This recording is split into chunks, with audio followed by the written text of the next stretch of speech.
जो ये गरीब लोगों के साथ ये इतना बड़ा सान्या हुआ है, तो क्या कहेंगे इसके ऊपर आप?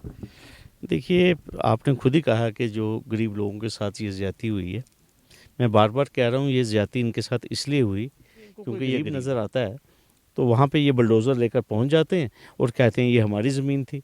लेकिन फैक्चुअली ये जो ज़मीन है, आपको मालूम है, ये लोग पिछले 100 साल से यहाँ पे हैं। सर, ये इतना बड़ा एरिया है जहाँ पर काफ़ी घर हैं, जहाँ पर इर्द-गिर्द में काफ़ी बड़े-बड़े लोगों के घर भी हैं। लेकिन हमेशा गरीब को ही क्यों टारगेट किया जाता है? क्योंकि जो सरकार का ये कहना है कि हमने गुर्जरों को फॉरेस्ट राइट एक्ट दिया, हम डीलिमिटेशन कर रहे हैं। तो सर इसके ऊपर आप क्या कहेंगे? ये डीलिमिटेशन हो रही है, ये फॉरेस्ट राइट एक्ट मिल रहा है गरीब लोगों को? देखिए, सबसे बड़ी बात ये है, ये जो रूपनगर है, ये फुली एक करना डेवलप्ड चाहूँगा, एरिया अभी है। कुछ लोग जो प्लाट जिनको अलॉट हुए हैं, तो वो भी आज प्रोटेस्ट कर रहे हैं। तो सर क्या कहोगे इसके ऊपर आप? ये कौन सी राजनीति चल रही है ये? देखिए, मैं आपको एक चीज़ कहूँगा, ये जो राजनीति चल रही है, मैं आपको एक चीज़ कहूँगा कि मैंने आपको पहले कहा वो हमारे अपने ही लोग हैं। वो भी तो जो पलोड़ा के जो हमारी चिब भाई हैं, जो हमारे मनास हैं, जो यहाँ के मस्कीना लोकल, तो वो इनकी मदद के लिए थोड़ी आते। वो तो पूरा दिन यहाँ प्रोटेस्ट में बैठे होते हैं और इनके हक की बात करते हैं कि हम तो इन लोगों को, हमारे बुजुर्गों ने इन लोगों को 100 लोग साल जहाँ से पर देखा बैठकर है। अपना हक मांग रहे हैं, तो ये शहीन बाग के साथ क्यों जोड़ा जा रहा है फिर इसको? देखिए, बात ऐसे है, आज 6-7 दिन से जब से ये अनजस्टिफाइड आर्बिट्रेरी एक्शन जेडीए का हुआ है, यहाँ पे तमाम जम्मू की समाजी और सियासी जमातें जो हैं, माइनस भारतीय जनता पार्टी, सभी लोग इन लोगों के साथ सहानुभूति एक्सप्रेस करने के लिए, इनके साथ इजहार हमदर्दी करने के लिए जहाँ तक सरकार का कहना है कि जहाँ गुज्जर कम्युनिटी का सवाल है, तो सरकार जी कहती है कि एक ये बहुत वफादार कौम है मुल्क के लिए। और आज तक हमने यहाँ पर देखा कि जहाँ पर कोई एडमिनिस्ट्रेशन का आदमी, कोई सरकार की तरफ से कोई आदमी जहाँ पर नहीं आया, और कोई टेंट वगैरह भी आज तक इन लोगों, गरीब लोगों को आज तक प्रोवाइड नहीं किए गए हैं। तो इन लोगों को जस्टिस ये कहाँ से मिल रहा है? इसके ऊपर आप क्या कहेंगे? सर, एसटी के लोग बड़े बड़े दावे करते हैं, जो बीजेपी में हैं, बड़े बड़े लीडर बने हुए हैं, लेकिन मुझे नहीं लगता कि बीजेपी की तरफ से इन लोगों का यही कहना है कि कोई एसटी की तरफ से भी जहां पर कोई लीडर नहीं पहुंचा है। तो मुझे तो इसके ऊपर आप क्या कहेंगे? सर, इन लोगों को आज भी इनके जानवर बाहर हैं, टेंट भी नहीं मिले हैं, तो सर क्या कहेंगे इसके ऊपर? देखिए, एक चीज़ मैं आपको कहूँगा, बड़े बड़े दावे होते हैं, आप बिल्कुल सही कह रहे हैं। ये भी कहा गया कि हमने इनको पॉलिटिकल रिजर्वेशन दी, नहीं अच्छा लगता। लिस्ट है मेरे पास खसरा वाइज वीआईपी एनक्रोचर्स की, तो मैं नाम लूँगा तो फिर लोग नाराज़ भी होते हैं। तो लेकिन हमारा मकसद ये नहीं किसी को नेम एंड शेम करना, एक ही मकसद है, इस ट्राइबल फैमिली का मसला हल। ये लोगों को एक हफ्ता हो गया जहां पर बैठे हुए प्रोटेस्ट पे, और अगर सर इनकी बात सरकार नहीं सुन रही है, अनदेखी कर रही है, तो एडमिनिस्ट्रेशन से सर आप क्या कहना चाहोगे? नेक्स्ट स्टेप क्या होगा अगर सरकार अभी टस से मस नहीं हो रही है? तो क्या नेक्स्ट स्टेप होगा? क्योंकि आप भी, मुझे लगता है कि डेली जहां पर आ रहे हो इन लोगों का हाल जानने के लिए, तो नेक्स्ट स्टेप क्या होगा आप लोगों का? देखिए, बात ऐसे है, इन लोगों ने, हमारे इन भाइयों ने कोई जॉइंट एक्शन कमेटी बनाई हुई है। अदावरी नाजरीन, आप देख रहे हैं हेल्पिंग हैंड न्यूज़ चैनल और मैं हूं आपका होस्ट मोहम्मद सरवर। आज हम रूपनगर में पहुंचे हुए हैं और ये रात का टाइम है, क्योंकि जेडीए द्वारा जहां पर बहुत से गरीब लोगों के जो घर हैं वो ढाए गए थे, और आज इनके छोटे छोटे बच्चे और जानवर भी दरबदर हैं, और ये रात का टाइम है। और हमारे साथ अभी एडवोकेट शेख शकील साहब हैं, और इनसे हम जानने की कोशिश करेंगे कि जो गरीब लोगों के साथ ये इतना बड़ा की कोशिश करेंगे। सर, ये गरीब लोगों के साथ ये इतना बड़ा सान्या हुआ है, तो क्या कहेंगे इसके ऊपर आप? देखिए, आपने खुद ही कहा कि जो गरीब लोगों के साथ ये ज़्यादती हुई है। मैं बार बार कह रहा हूँ ये ज़्यादती इनके साथ इसलिए हुई क्योंकि ये गरीब है, कमज़ोर है, ठीक है, बैकवर्ड है, ठीक है। इसलिए जेडी ने इनको सेलेक्ट किया कि हम बुलडोज़र लेके जाएंगे, इनके मकान गिराएंगे, क्योंकि इनका कोई वाली वारिस तो है ही नहीं, कोई इनको पूछने वाला है ही नहीं, ठीक है। तो तभी जेडी ने इनको एक सॉफ्ट टारगेट समझा और ये वाला एक्शन किया। मैं मानता कि हाँ जी, जेडीए जो है वो अच्छा काम करती है। अगर जेडीए जो बड़े बड़े वीवीआईपी एनक्रोचर है, अगर जेडीए पहले पीला पंजा लेके वहाँ जाती तो फिर और कहीं भी एक्शन करती, तो हम कहते कि नहीं भाई, जेडीए ने एक ही तलवार रखी हुई है या एक ही आंख से वो सबको देखते हैं। लेकिन जहाँ पे वीआईपीज़ का ताल्लुक आ जाता है, वहाँ तो जेडीए मुकम्मल खामोश है। उसके मतलब जेडीए के जो अफसरान बाला हैं वो उसके ऊपर बोलते नहीं हैं, कोई उसके ऊपर टिप्पणी नहीं करते। ठीक है, वहाँ मुकम्मल खामोशी है। लेकिन जहाँ कहीं पे इनको कोई गरीब नज़र आता है तो वहाँ पे ये बुलडोज़र लेकर पहुँच जाते हैं और कहते हैं ये हमारी ज़मीन थी। लेकिन फैक्चुअली ये जो ज़मीन है, आपको मालूम है, ये लोग पिछले 100 साल से यहाँ पे हैं इस ज़मीन के ऊपर, और यहाँ पे इनके जानवर हैं, यहाँ पे इनके 14-15 कुंबे जो हैं वो यहाँ पे आबाद हैं। ठीक है, इनके यहाँ पर पक्के मकान थे और साथ में पूरा जंगल आप देख सकते हैं जहाँ पे इनके माल मवेशी जो है ये इनको चराते हैं। ठीक है, तो जिस तरीके से जम्मू डेवलपमेंट अथॉरिटी ने इस सर्दी में और जब कोविड अपनी चरम सीमा पे है, जिस तरीके से जेडीए ने इनको ट्रीट किया है, मुझे नहीं लगता इसकी कोई मिसाल मिलती है।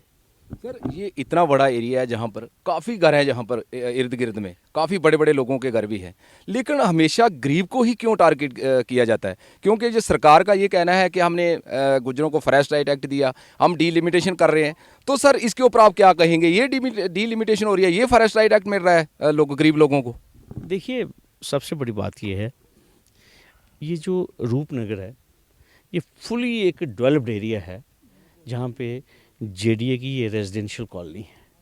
यहाँ पे जो ऑफिशियल रेट जो मुझे सुनने में आया है, कोई 2.5 या 3 लाख रुपया मरला जेडीए का अपना रेट है। अगर आपको कनाल का यहाँ पे प्लाट लेना 60-70 लाख रुपए का आपको प्लाट मिले, ठीक है। तो लेकिन आगे जो प्लाट जो है, आगे जो सेल हो रही है इस वक्त, ये बिल्कुल सही कहा सरपंच साहब ने, 10 लाख रुपया मरला कुछ सेक्टर्स में अभी भी रेट है यहाँ पे। तो आप समझ सकते हैं कि जो इस ज़मीन की वक्त के साथ कितनी कीमत बढ़ी है। और जेडीए कहती है कि भाई 2014 में या 15 में हमने ड्राफ्ट प्लाट्स करके लोगों को प्लाट दिए हैं। ठीक है, जेडीए की ड्यूटी है लोगों को हाउसिंग प्रोवाइड करना, इसमें कोई शक नहीं है। लेकिन मेरा एक ये सवाल है जम्मू डेवलपमेंट अथॉरिटी से, इन लोगों को क्या हाउसिंग प्रोवाइड करना जेडीए का राइट वो नहीं है, दायित्व नहीं है? अगर इनके ऑलरेडी यहाँ पे मकान बने हुए थे और इनका एक सेटल्ड पोजीशन है, तो आपने कैसे एडवर्टाइजमेंट कर दी प्लॉट्स की? मज़ा तब है ना, आप जिसे कहते हैं कि जो ज़मीन आपके पास है नहीं, जो सिर्फ पेपर एंट्री है आपके पास, फिजिकल पोजेशन जो है वो इन ट्राइबल्स का है, आपने कैसे 130 लोगों का थर्ड पार्टी इंटरेस्ट क्रिएट कर दी? हालांकि वो भी लोग अपनी जगह बिल्कुल जस्टिफाइड है, उन्होंने पैसे दिए हुए हैं, बाकायदा एडवर्टाइजमेंट हुई, उसके बाद कुर्रा अंदाजी हुई है। लेकिन आप मुझे एक चीज़ बताइए, as a student of law मैं एक चीज़ पूछता हूँ कि जब आपके पास ज़मीन है ही नहीं, आपने उन प्लॉट होल्डर्स को क्या दिखाया आपने? आप मुझे एक चीज़ बताइए ना। इसका मतलब पहले आप एडवर्टाइजमेंट निकालते हैं तो ज़मीन बाद में रिट्रीव करके फिर उसके बाद लोगों को आप निशानदेही करके बताएंगे कि आपका ये प्लाट होगा। नहीं सर, एक बात ऐड करना चाहूँगा, अभी कुछ लोग जो प्लाट जिनको अलाट हुए हैं तो वो भी आज प्रोटेस्ट कर रहे हैं, तो सर क्या कहोगे इसके ऊपर आप? ये कौन सी राजनीति चल रही है? देखिए, मैं आपको एक चीज़ कहूँगा, ये जो राजनीति चल रही है, मैं आपको एक चीज़ कहूँगा कि मैंने आपको पहले कहा वो हमारे अपने ही लोग हैं, वो भी इसी रियासत के, इसी यूटी के हमारे ही बहन भाई हैं, उनकी भी हाउसिंग की रिक्वायरमेंट है। उनको तो ये चीज़ बताई नहीं गई 2014 में 15 में जब उन्होंने फार्म लगाए थे कि ये जो ज़मीन है वो फिज़िकली जो है वो ट्राइबल्स के पास है और पिछले 100 सालों से है, उनकी अपनी जगह कोई गलती नहीं है। ये सारा जो बखेड़ा है, ये सारा जो सिलसिला है, ये जेडीए का किया धरा है। जब जेडीए को पता था कि ज़मीन फिज़िकली हमारे पास नहीं है, तो उन्होंने क्यों इन लोगों को मिसलीड किया, इन लोगों को क्यों मिसगाइड किया? आज मैं जेडीए को एक सोल्यूशन बताता हूँ, ठीक है, और इन लोगों को भी। 156 कनाल ज़मीन है दिल्ली में, खसरा नंबर 781 में जेडीए की, जिसमें हाई कोर्ट भी बार बार कहती है, एंटी करप्शन जज ने भी कहा है कि उस खसरा नंबर को खाली कराया जाए। वहाँ पे वीआईपीज़ हैं, वहाँ पे इन्फ्लुएंशियल लोग हैं, वहाँ पे पुलिस ऑफिसर्स हैं जिनके मकान हैं, वहाँ पे कुछ एक्स मिनिस्टर्स जो हैं उनके भी बड़े आली शानदार बंगले हैं। जेडीए वो खाली कराए ना 156 कनाल ज़मीन, तो दे दे इन लोगों को जिनका कोई 5 मरले का है या 7 मरले का या 10 मरले का है। और दूसरी बात, अगर वो वहाँ पे भी नहीं जाना चाहते तो जेडीए उनको पैसा रिफ़ंड करे। 2014-15 में उन्होंने जो पैसे जमा किए, जो इंटरेस्ट बनता है, तो जेडीए उनको वापस करे। लेकिन ये लोग जो इस ज़मीन के साथ 100 साल से भी ज़्यादा वाबस्ता है, आप इनको कहाँ फेंकेंगे? आप मुझे बताइए, किसी दरिया में इनको फेंकना है या इनको मुल्क बदर करना है? इनका राइट नहीं है? आप मुझे एक चीज़ बताइए, जो लोग 100 साल से ज़्यादा इस ज़मीन के साथ मुंसलिक हैं और जम्मू कश्मीर सरकार की आर्डर ये कहते हैं कि जो 56 या 57 में जो काबज़ है स्टेट लैंड का, उसको LB6 और S432 के तहत मालकाना हकूक़ दिए जाएंगे, तो क्या इनके राइट्स नहीं हैं?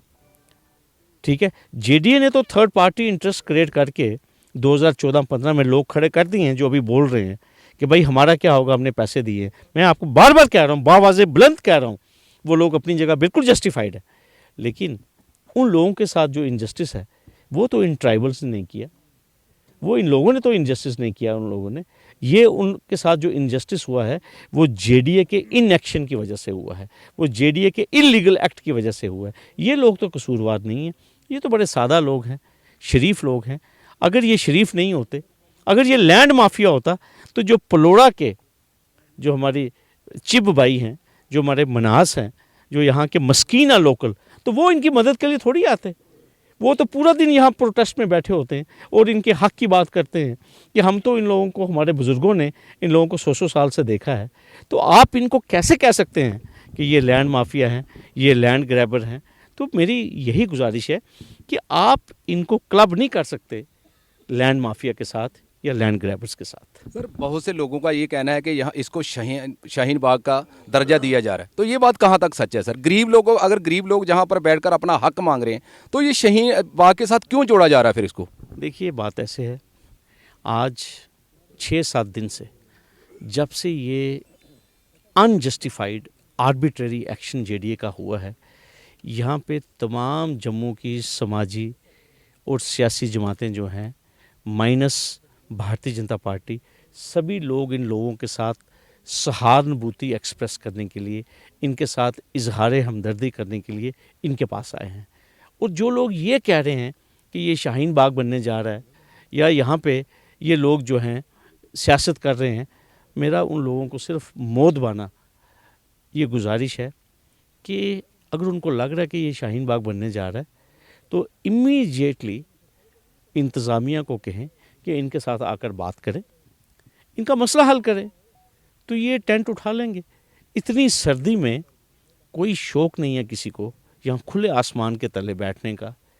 ये इसीलिए बैठे हुए हैं कि इनकी जो पुकार है वो LG साहब तक पहुँचे, इनकी पुकार जो है वो प्रधानमंत्री तक पहुँचे, इनकी पुकार जो है वो तमाम डिसीजन मेकर्स जो इस UT में डिसीजन लेते हैं, वो आकर इनकी हालत तो देखें कि क्या ये लैंड ग्रैबर है। अगर लैंड ग्रैबर होते तो आप इनके जो मकान इन्होंने ढाए हैं, वहाँ जाकर देखिए कौन सा मार्बल लगा हुआ है, वहाँ कौन सी टाइलें लगी हुई हैं, वहाँ कौन से गीज़र हैं, वहाँ कौन से एयर कंडीशनर हैं।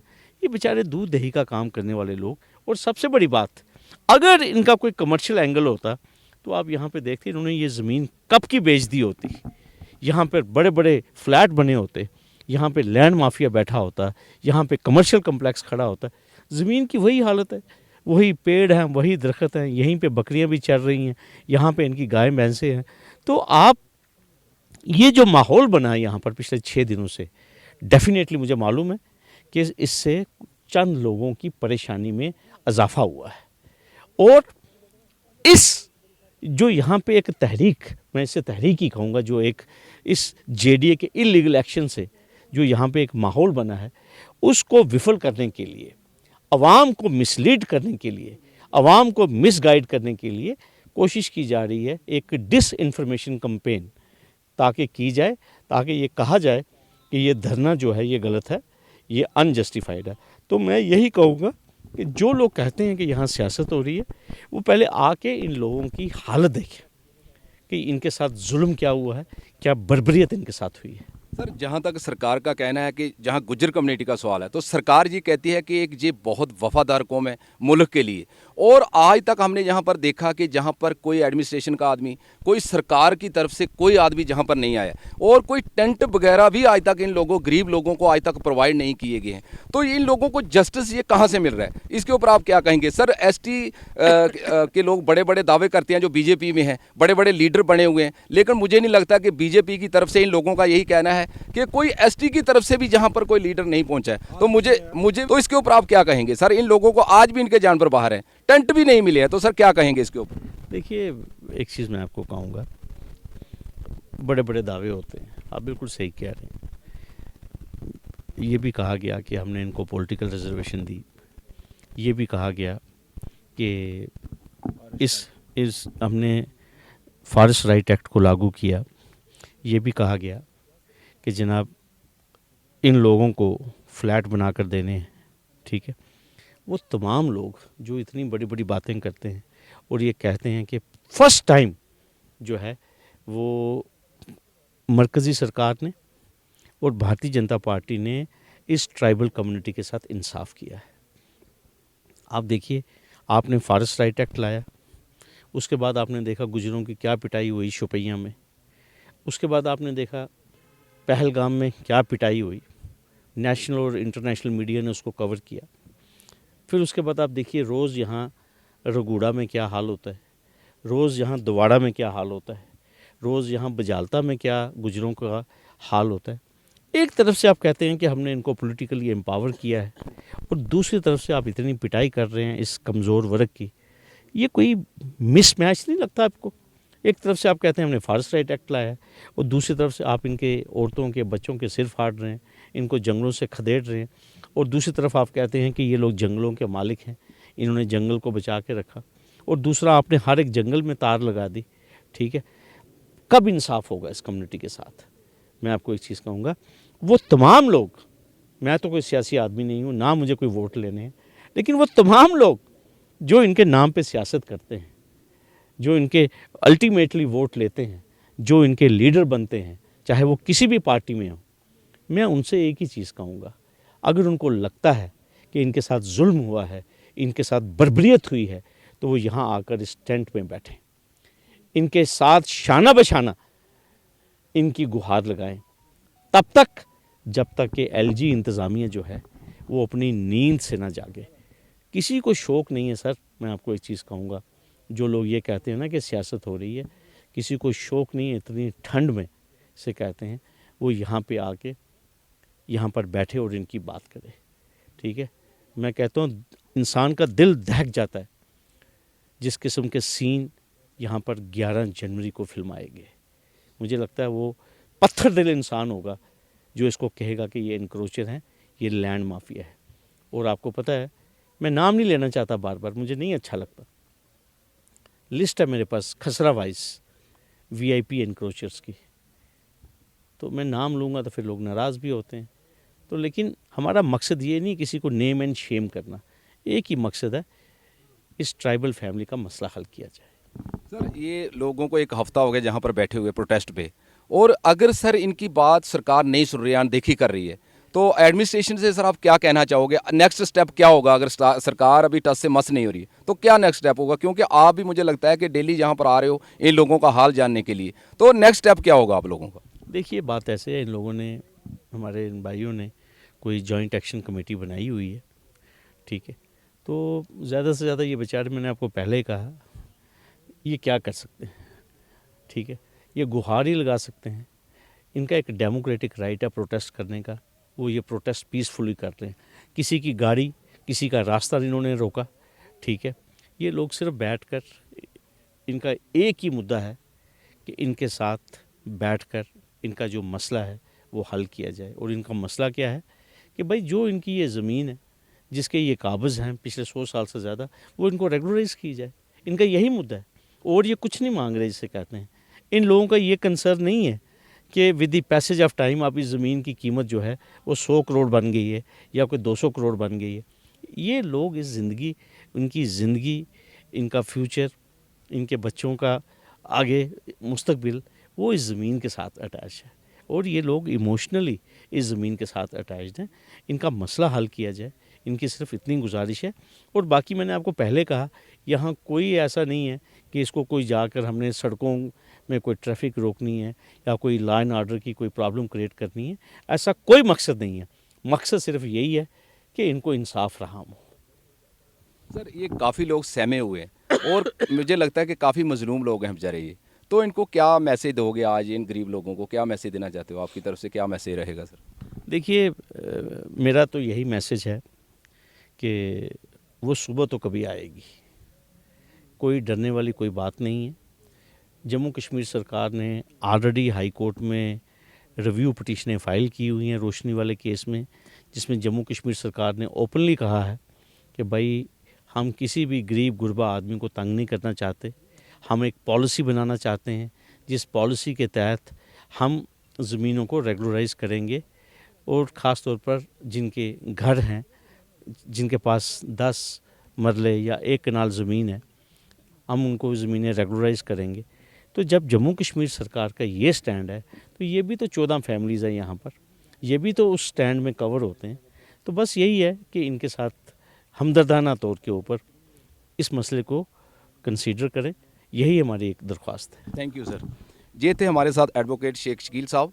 इन्होंने हर बात को बड़े अच्छे तरीके से बताया कि अगर इन गरीब लोगों के साथ अगर बेइंसाफ़ी हो रही है तो हम इनके साथ हमेशा कंधे से कंधा मिला के खड़े हैं, क्योंकि हम इन गरीब लोगों के साथ कभी भी हम बुरा नहीं होने देंगे। आज तक के लिए इतना ही। थैंक यू, शुक्रिया।